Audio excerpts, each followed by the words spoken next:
વકીલ મિત્રો, આજની અદાલતમાં આપનું હાર્દિક સ્વાગત है। नमस्कार नमस्कार मेरे साथी मित्रों, नोटरी का सर्टिफिकेट ऑफ प्रैक्टिस आ जाने के बाद हमें कहां से शुरुआत करनी है और किन किन बातों का ध्यान रखना है और क्या क्या हम कर सकते हैं और हमें यह सब करते समय क्या सावधानी रखनी चाहिए, इसके बारे में आप सबके दिलो दिमाग में कहीं सवाल उठ रहे होंगे। कई लोगों ने मुझे फोन करके पूछा है और अधिक जानकारी की उम्मीद भी रखी है। आप लोगों का साथ सहकार एवं प्रेम मिल रहा है, उससे हमें प्रेरणा मिलती है कि आप लोगों के लिए बेहतर से बेहतर हम क्या कर सकते हैं। और यही भावना से आज हम हमारा एक नए एपिसोड के साथ आपसे रूबरू हो रहे हैं और आपकी सभी समस्याओं का, प्रश्नों का समाधान का नम्र प्रयास कर रहे हैं। यदि हमारी कोई गलती, त्रुटि, चूक या मतभेद हो तो क्षमा प्रदान कीजिए और इस बार में हमारा ध्यान करें। आपके सुझावों का स्वागत होगा। ये बातें हमारी व्यक्तिगत समझदारी पर निर्भर करती है, पर हर एक विषय पर आखिरी निर्णय आप आपके हिसाब से ले सकते हैं।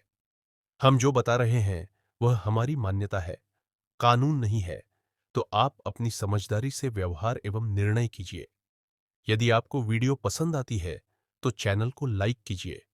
लाइक करने से हमारे बाकी साथी मित्रों को यह वीडियो जल्दी और आसानी से मिल सकती है।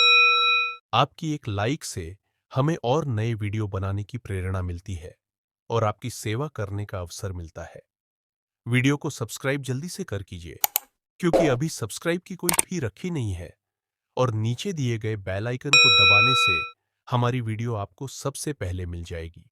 यदि वीडियो आपको पसंद आई हो, काम की लगी है, तो आप आपके सभी ग्रुपों में आपके मित्रों को शेयर कर सकते हैं, जिससे आपकी मित्रता और गहरी हो जाएगी। कहा जाता है कि ज्ञान बांटने से बढ़ता है। आइए हम साथ मिलकर एक नए इतिहास की शुरुआत करते हैं। आइए, हर्षद ऊर्जा की अदालत में आप सबका हार्दिक स्वागत है।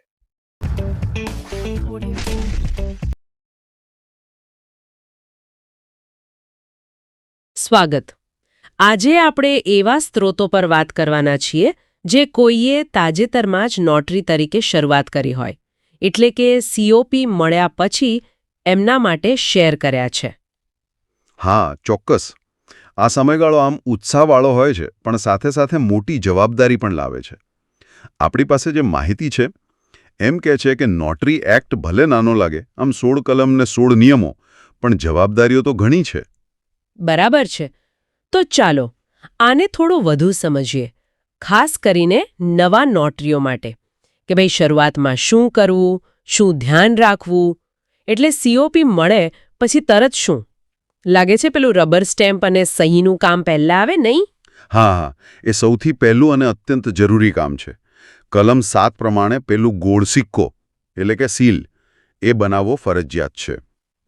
એમાં તમારું નામ, કાર્યક્ષેત્ર, રજિસ્ટ્રેશન નંબર અને પ્રમાણપત્ર ક્યારે પૂરું થાય છે એ તારીખ બધું જોઈએ. અને હા, લાલ શાહીનો જ ઉપયોગ કરવાનો. ઓ, લાલ શાહી ફરજિયાત। હા, આ સિક્કો અને તમારી સહી, આ બે વગર નોટરીનું કોઈ પણ કામ કાયદેસર ગણાય જ નહીં. સમજાઈ ગયું। આ તો મુખ્ય સિક્કાની વાત થઈ, પણ પેલા બીજા સ્ટેમ્પનું શું, જે વ્યવહારમાં વપરાય છે, જેમ કે એફિડેવિટ લખેલું હોય કે ટ્રુ કોપીવાળું? જુઓ, કાયદામાં આવા બીજા કોઈ સ્ટેમ્પની યાદી નથી આપી, પણ હા, પ્રેક્ટિસમાં કામ સહેલું કરવા માટે લોકો બનાવે છે. જેમ કે સોગંદનામું, મારી સમક્ષ ઓળખ થઈ, ખરી નકલ, મારી સમક્ષ સહી કરી, પ્રમાણિત કર્યું, આવા બધા.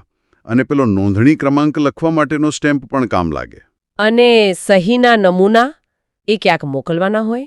બની શકે જો તમે અરજી કરતી વખતે ન આપ્યા હોય તો કદાચ લીગલ ડિપાર્ટમેન્ટને મોકલવા પડે. પેનના રંગ માટે? આમ તો વાદળી શાહી સારી, જેથી અસલ ને નકલ ખબર પડે, પણ એવો કોઈ નિયમ નથી. ઠીક છે। સ્ટેમ્પ અને સહી પછી સૌથી મહત્વનું આવે છે રેકોર્ડ કીપિંગ, એટલે કે નોટરી રજિસ્ટર।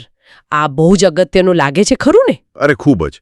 નિયમ 11 અને ફોર્મ 15 છે એના માટે. એ રજિસ્ટર બનાવવું અને સાચવવું ફરજિયાત છે. એમાં પેલી 15 કોલમ હોય છે. 15 કોલમ? હા, જેમાં બધી વિગતો આવે. સિરિયલ નંબર, તારીખ, શું કામ કર્યું, કોણ પક્ષકાર હતા, કયો દસ્તાવેજ હતો, નોટરી સ્ટેમ્પની ફી કેટલી લીધી, પોતાની ફી કેટલી લીધી, રસીદ નંબર, પક્ષકારોની સહી અને છેલ્લે નોટરીની સહી. આ બધું જ. અને આપણા સ્ત્રોતમાં એમ પણ લખ્યું છે કે રજિસ્ટરના પહેલા અને છેલ્લા પાને નોટરીએ જાતે કંઈક લખવાનું હોય છે, પ્રમાણપત્ર જેવું. બિલકુલ. એ લખવું પડે કે આ રજિસ્ટરમાં આટલા પાના છે વગેરે. અને ખાસ યાદ રાખજો, એક સમયે એક જ રજિસ્ટર વાપરવાનું. એક જ. મતલબ ઘરે અને ઓફિસે અલગ અલગ નહીં? ના, બિલકુલ નહીં. એ ગેરકાયદેસર છે. એક ભરાય પછી જ બીજો વોલ્યુમ શરૂ કરવાનો. અને એને વ્યવસ્થિત બાઇન્ડ કરાવેલું રાખો તો સારું. અને સાચવવાનું ક્યાં સુધી? જ્યાં સુધી પ્રેક્ટિસ કરો ત્યાં સુધી. કારણ કે કોર્ટ ક્યારે માંગી લે નક્કી નહીં, વર્ષો પછી પણ. હા, એ વાત તો સાચી. હવે પેલી ફી અને સ્ટેમ્પ ડ્યુટીની ગૂંચવણ ઉકેલીએ. એક તો પેલું નોટરિયલ સ્ટેમ્પ જે સ્ટીકર જેવું હોય છે, અને બીજું પેલું નોન જ્યુડિશિયલ સ્ટેમ્પ પેપર. આ બંનેમાં શું ફરક? હા, જો આ બહુ લોકો ભૂલ કરે છે. પેલું 50 રૂપિયાનું સ્ટીકર જે નોટરિયલ સ્ટેમ્પ છે એ ગુજરાતમાં દરેક નોટરી કાર્ય પર લગાવવું ફરજિયાત છે. એ ટ્રેઝરી કે પોસ્ટ ઓફિસમાંથી મળે. એ નોટરીની ફી નથી, બરાબર? ના, એ સરકારી ફી જેવું છે. અને બીજું છે નોન જ્યુડિશિયલ સ્ટેમ્પ પેપર. એની જરૂરિયાત અને કિંમત તો દસ્તાવેજના પ્રકાર પર આધાર રાખે. જેમ કે સોગંદનામા માટે 50 રૂપિયાનું, ભાડા કરાર માટે કદાચ 300 રૂપિયાનું. નોટરી તરીકે તમારે એ જોવાનું કે દસ્તાવેજ પર યોગ્ય સ્ટેમ્પ ડ્યુટી ભરેલી છે કે નહીં. બરાબર. એટલે નોટરીએ એ પણ ચકાસવાનું, હવે નોટરી કેવા કામ કરી શકે, શું મર્યાદાઓ છે. મૂળભૂત નિયમ એ જ છે કે કામ કાયદેસર હોવું જોઈએ. કોઈ ગેરકાયદેસર કરાર, જેમ કે ગુજરાતમાં દારૂના વેચાણનો કરાર હોય, તો એ નોટરી ન કરી શકે. અને લગ્ન કે છૂટાછેડા, એમાં નોટરી શું કરી શકે? ના, નોટરી લગ્ન કરાવી ન શકે કે છૂટાછેડા પણ ના આપી શકે. એ સત્તા એમની પાસે નથી.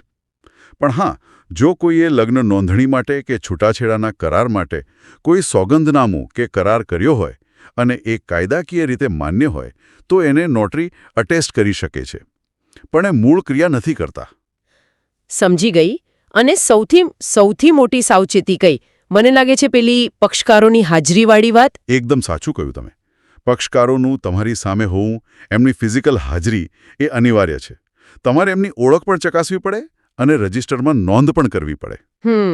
કોઈના દબાણમાં, ઓળખાણમાં કે પછી પૈસા માટે ગેરહાજરીમાં સહી સિક્કા કરવા એ બહુ મોટી ભૂલ કહેવાય. પેલા સ્ત્રોતમાં બોમ્બે હાઈકોર્ટના કેસનો ઉલ્લેખ પણ છે. હા, મેં વાંચ્યું. જેમાં નોટરી ફસાયા હતા. જવાબદારી સીધી નોટરી પર જ આવે, એટલે સાવધાન રહેવું. ટ્રુ કોપીમાં પણ એમ જ. દરેક પાના પર સિક્કો, 50 રૂપિયાનો સ્ટેમ્પ, રજિસ્ટરમાં એન્ટ્રી, બધું વ્યવસ્થિત કરવું પડે. બરાબર. હવે થોડી વ્યવહારુ વાતો, જેમ કે કાર્યક્ષેત્ર, area of practice, client visit, office, એનું શું? નોટરીને જે વિસ્તાર ફાળવ્યો હોય એમાં જ કામ કરી શકે. જો વિસ્તાર બદલવો હોય તો અરજી કરવી પડે. પણ જો કોઈ બીજા શહેરનો માણસ આપણા વિસ્તારમાં આવે તો? તો વાંધો નહીં. તમારા કાર્યક્ષેત્રમાં આવીને કોઈ પણ કામ કરાવી શકે. અને જો કોઈ ક્લાયન્ટ બીમાર હોય, અશક્ત હોય, આવી ન શકે, તો તમે એમના ઘરે જઈ શકો છો, પણ એ ઘર તમારા કાર્યક્ષેત્રમાં હોવું જોઈએ. અને ઓફિસ હોવી જરૂરી છે? ના, એવું ફરજિયાત નથી. ઘરેથી પણ પ્રેક્ટિસ કરી શકાય. અને પેલા રિન્યુઅલ અને રિટર્નનું શું? એ ભૂલાઈ ન જાય એ માટે? હા, એ મહત્વનું છે. દર 5 વર્ષે COP રિન્યૂ કરાવવું પડે. અને દર વર્ષે જાન્યુઆરી મહિનામાં ગયા વર્ષના કામકાજનો હિસાબ, એટલે કે વાર્ષિક રિટર્ન, નિયત ફોર્મમાં ભરીને મોકલવાનું હોય છે. બરાબર. તો આટલી બધી માહિતી પછી જો ટૂંકમાં કેવું હોય નવા નોટરી મિત્રોને, તો મુખ્ય સંદેશ શું રહેશે? મુખ્ય સંદેશ એ જ કે નોટરીનું કામ સહેલું નથી. એક ગંભીર જવાબદારી છે. નિયમોને વળગી રહેવું, પક્ષકારોની હાજરી અને ઓળખની ખાતરી કરવી અને પૂરી પ્રામાણિકતા રાખવી, આ ખૂબ જ જરૂરી છે. અને પેલું અધૂરું નોટરાઇઝેશન, મતલબ કે એક સહી આજે થઈ, બીજી કાલે બીજા નોટરી પાસે, એવું ટાળવું જોઈએ. એટલે કે બધા પક્ષકારો એક સાથે એક જ સમયે હાજર હોય એ શ્રેષ્ઠ. બિલકુલ. એ જ સાચી રીત છે.